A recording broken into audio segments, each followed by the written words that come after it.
नमस्कार। मैं राकेश और आप मुझे सुन रहे हो टैक्स जंक्शन पर। तो दोस्तों, कई बार हम एटीएम में जाते हैं कैश विड्रॉ करने के लिए। अपना अकाउंट तो डेबिट हो जाता है लेकिन मशीन में से कैश बाहर नहीं निकलती। कई बार हम कई दुकानों में कार्ड स्वाइप करते हैं, अपना अकाउंट डेबिट हो जाता है लेकिन सामने वाले मर्चेंट को कुछ भी कंफर्मेशन नहीं आता है। कभी हम यूपीआई से पेमेंट करते हैं या फिर कभी किसी मोबाइल ऐप से पेमेंट करते हैं, लेकिन अपना ट्रांजैक्शन अनसक्सेसफुल हो जाता है, लेकिन अपना अकाउंट का बैलेंस डेबिट भी हो जाता है। ऐसी चीजों के लिए आपको डरने की कोई भी जरूरत नहीं है। उसके लिए क्या क्या प्रोविजन है, जिसको हम बोलते हैं फेल्ड ट्रांजैक्शन, उसके लिए क्या क्या प्रोविजन है, इस बारे में हम जानकारी लेंगे ही। उसी के साथ साथ आरबीआई ने ऑनलाइन डिस्प्यूट रिजोल्यूशन का कल जो अनाउंसमेंट किया है, वो क्या है, उसकी भी हम जानकारी लेंगे। ये दोनों चीजें हैं जो फेल्ड ट्रांजैक्शंस की बात करते हैं। तो सबसे पहले हम जानने की कोशिश करेंगे कि अगर आपको पेमेंट आपने किया है, आपके अकाउंट से डेबिट हुआ है लेकिन आपको वो वापस नहीं मिला, तो कितनी पेनाल्टी आपको मिलने वाली है बैंक की तरफ से या फिर जो सर्विस प्रोवाइडर है उसके तरफ से। आप उसको चार्जेस लगा सकते हो। साथ ही साथ ऑनलाइन डिस्प्यूट रिजोल्यूशन की भी हम बात करने वाले ही है।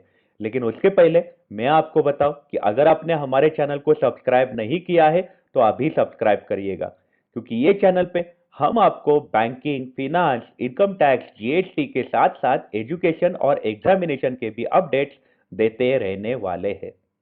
तो आइए जानते हैं कि अगर आपका ट्रांजैक्शन फेल हो गया तो कितने दिन के अंदर आपको पेमेंट आना चाहिए, और अगर नहीं आया तो कितनी पेनाल्टी आपको मिल सकती है बैंक के ओर से। तो सबसे पहले, अगर आप एटीएम सेंटर गए, आपका अकाउंट डेबिट हो गया लेकिन कैश मशीन से बाहर नहीं निकली, तो ऐसे केस में जिस दिन आपने ट्रांजैक्शन किया है उसके उसमें 5 दिन ऐड करो, तब तक आपको पैसे मिलने चाहिए। मतलब आपने सोमवार को ट्रांजैक्शन किया है तो मंगलवार, बुधवार, गुरुवार, शुक्रवार, शनिवार तक आपको पैसे मिलने चाहिए। अगर नहीं मिले तो रविवार से आपको 100 रुपीज पर डे के हिसाब से कंपेंसेशन मिलना चाहिए। अगर कार्ड टू कार्ड ट्रांसफर हो, मतलब कार्ड आपका डेबिट हुआ है लेकिन जिसके लिए आपने डेबिट किया है उस आदमी को क्रेडिट नहीं हुआ है, उसको पैसे नहीं मिले हैं, तो ये केस में जिस दिन आपने ट्रांजैक्शन किया है वो दिन प्लस एक दिन ऐड कर लो, तब तक आपका अकाउंट में बैलेंस आना चाहिए। लेकिन अगर नहीं आया तो फिर ट्रांजैक्शन का 100 रुपीज पर डे आप चार्ज मिल सकता है, आपको पेनाल्टी मिल सकती है 100 रुपीज पर डे। ध्यान रखिएगा। पॉइंट ऑफ सेल्स, ऐसे केस में पॉइंट ऑफ सेल्स मतलब आपका अकाउंट डेबिट हो गया, आपने कहीं भी कार्ड स्वाइप किया और आपका अकाउंट डेबिट हो गया, लेकिन कंफर्मेशन नहीं मिला है मर्चेंट लोकेशन पे, और स्लिप आपकी जनरेट नहीं हुई है, मतलब आपने कहीं बिग बाजार वगैरह गए या फिर शॉपिंग मॉल गए, वैसे केस में आपको एसएमएस आया आपके अकाउंट से इतने पैसे डेबिट हुए, लेकिन जो स्लिप जनरेट होती है कार्ड स्वाइप करने के बाद वो जनरेट नहीं हुई है। तो ऐसे केस में आपको ट्रांजैक्शन जिस दिन हुआ उसमें 5 दिन ऐड कर लो, तब तक आपके अकाउंट में रिवर्सल होना चाहिए। अगर नहीं हुआ तो 100 पर डे के हिसाब से आपको कंपेंसेशन मिलना चाहिए। साथ ही साथ आईएमपीएस ट्रांजैक्शन अगर आपने किया, आपका अकाउंट डेबिट हुआ लेकिन जिसके लिए आपने ट्रांसफर किया है उसको नहीं मिले पैसे, तो ट्रांजैक्शन प्लस एक दिन, इतना ही आपको इंतजार करना है रिवर्सल का। और ट्रांजैक्शन प्लस एक दिन तक अगर नहीं आया तो आप 100 पर डे के हिसाब से आपको कंपेंसेशन मिल सकता है, और अपने वैसे कंप्लेंट करनी भी चाहिए।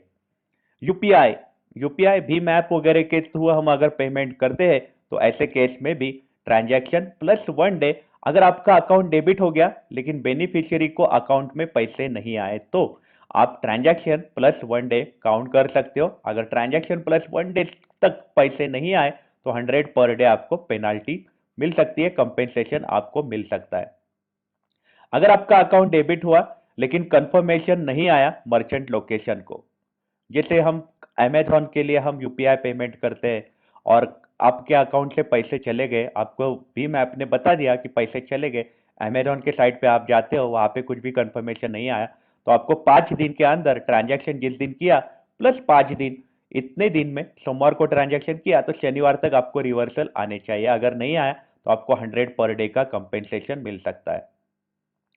तो ये इंपॉर्टेंट पेमेंट हम यूजुअली करते हैं, नीचे आधार पेमेंट, ब्रीज सिस्टम, नाच से पेमेंट, साथ ही साथ पीपीआई, इसमें भी ऐसे एक दिन 2 दिन 100 पर डे आपको कंफर्म मिलने चाहिए।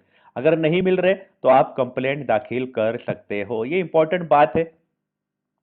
साथ ही साथ अभी हम बात करते हैं कि ऑनलाइन डिस्प्यूट रिजोल्यूशन। कल आरबीआई ने अनाउंसमेंट किया कि ऑनलाइन डिस्प्यूट रिजोल्यूशन आने वाला है, और ये रिजोल्यूशन देने के लिए लास्ट डेट जो आरबीआई ने दी है बैंकों को, और साथ ही साथ बाकी जो भी सर्विस प्रोवाइडर है, मतलब पेमेंट सिस्टम पार्टिसिपेंट्स है, उनको लास्ट डेट दी है 1 जनवरी 2021। 1 जनवरी 2021 के पहले आपको जो भी ऐप से आप पेमेंट करोगे, वो ऐप में भी ग्रीवेंस का आपको एक फॉर्म दिखेगा या फिर एक कोई साइट दिखेगा जहां से आप कंप्लेंट दाखिल कर सकते हो अगर आपका ट्रांजैक्शन फेल्ड हुआ है तो। ध्यान रखिएगा, ये जल्द से जल्द आने वाला है। और ये सिस्टम कैसे रहने वाला है उसकी हम बात करते हैं। ये सिस्टम कैसे होने वाला है, ये बैंकों को और नॉन बैंकों को दोनों को भी अप्लीकेबल है। और ये सिस्टम ऐसे होने वाला है कि जो विदाउट ह्यूमन इंटरवेंशन होने वाला है, मतलब ये ऑटोमेटिक होने वाला है, ये सिस्टम ड्रिवन होने वाला है और रूल बेस्ड मैकेनिज्म होने वाला है। इसमें किसी भी मैनुअल इंटरवेंशन नहीं होने वाला है, ये एक इंपॉर्टेंट बात है। और इसमें कुछ कुछ आरबीआई ने रूल्स दिए हैं, 1 जनवरी तक तो वो आने वाला ही है। और वहां पे बोला है आरबीआई ने कि आपकी डिस्प्यूट और ग्रेवेंसेस अगर सॉल्व नहीं किए फेल ट्रांजैक्शन रिलेटेड, तो फिर 1 महीना तक भी अगर आपको पेमेंट नहीं आए तो फिर आप कंप्लेंट दाखिल कर सकते हो, आप एस्केलेट कर सकते हो। मतलब आप रिस्पेक्टिव बैंक के एस्केलेशन फील्ड में जाके आप कंप्लेंट दाखिल कर सकते हो। कस्टमर्स को बहुत सारे पावर्स देने की कोशिश करी है आरबीआई ने। तो उसके लिए आपको अगर ट्रांजैक्शन फेल होता है तो आपको कोई डरने की जरूरत नहीं है। ये जो रिक्वायरमेंट है ये सारे पीएसओ को अप्लीकेबल है, मतलब जहां भी आप कार्ड स्वाइप करते हो वहां के लोकेशन से लेके हर चीज में, सारे मोबाइल ऐप, सारे वेबसाइट जहां से आप पेमेंट करते हो वहां हर चीज के लिए अप्लीकेबल है। सबको आपके लिए एक फील्ड देना पड़ेगा, आपके ऐप में एक ऑप्शन आएगा जिसमें आप कंप्लेंट या फिर ग्रेवेंस डाल सकते हो। और ये ऐसा रहेगा कि ऑटोमेटिकली जनरेट हो जाएगा, आपको सिर्फ एक रेफरेंस देना है, ये ऑटोमेटिकली इजी होने वाला है। ये सिस्टम ट्रांसपेरेंट होने वाली है, रूल बेस्ड होने वाली है, सिस्टम ड्रिवन होने वाली है, यूजर फ्रेंडली होने वाली है। आपको आसानी आसानी से आप कंप्लेंट दाखिल कर सकते हो, उसके लिए ज्यादा पढ़ा लिखा होने की जरूरत नहीं है। अनबायस्ड मैकेनिज्म होने वाली है। ओडीआर की सिस्टम है, ये आपके सारे डिस्प्यूट रिजोल्यूशन के लिए फेल ट्रांजैक्शन रिलेटेड होने वाली है। और आपको सारे सारे पीएसपी जो है वो भी आपको सिस्टम एक्सेस करके देने वाले हैं। हम ये सारी चीजों के बारे में बात कर चुके हैं। कस्टमर को और एक से ज्यादा चैनल दिए जा सकते हैं, वेब बेस्ड या फिर पेपर बेस्ड आपको कंप्लेंट फॉर्म मिलेगा, जिसपे आप mobile application, call centre, SMS through, branches, offices में आप अपने डिस्प्यूट या फिर ग्रेवेंसेस डाल सकते हो। आपको अलग अलग ऑप्शन दिए जा सकते हैं, एसएमएस के थ्रू या फिर कॉल सेंटर के थ्रू या फिर मोबाइल एप्लीकेशन के थ्रू, ऐप में भी जैसे मैंने बोला आप कंप्लेंट डाल सकते हो। ये फैसिलिटी सारे पीएसओ ने या फिर सारे पीएसपी ने भी देने चाहिए। मतलब मान लो कि आप डोमिनोज के ऐप पे हो तो उन्होंने भी ये फैसिलिटी आपको देने चाहिए, और आप ओडीआर आप दाखिल कर सकते हो। यूपीआई के लिए भी अप्लीकेबल होने वाली है ये फैसिलिटी। यूपीआई भीम ऐप में भी अगर आपका कुछ प्रॉब्लम है तो भी थर्ड पार्टी ऐप प्रोवाइडर सबके लिए ये अप्लीकेबल है। तो आपको इसके लिए कोई टेंशन लेने की अब जरूरत नहीं है। अगर फेल्ड ट्रांजैक्शन है तो 1 जनवरी 21 से ऑनलाइन डिस्प्यूट रिजोल्यूशन तो आने वाली है, सिस्टम 1 जनवरी 21 तक तो आने वाली है। और साथ ही साथ आपको जो ऑप्शंस मैंने बताए थे कि कितना आपको यहाँ पे आपको कंपेंसेशन मिल सकता है, हर चीज में 100 पर डे का कंपेंसेशन मिल सकता है। तो फेल ट्रांजैक्शन हुआ तो आपको डरने की जरूरत नहीं, आपके लिए प्रोटेक्शन अवेलेबल है। तो एनीवे आपकी इस बारे में क्या राय है मुझे आप कमेंट सेक्शन में जरूर बताइएगा। आप अपना ख्याल रखिएगा। अगर आप काम के लिए बाहर निकल रहे हो तो आप अपने आप को सैनिटाइज जरूर करिएगा। Take care, have a nice day. तो आपको ना ख्याल रखिएगा। अगर आप काम के लिए बाहर निकल रहे हो तो आप अपने आप को सैनिटाइज जरूर करिएगा।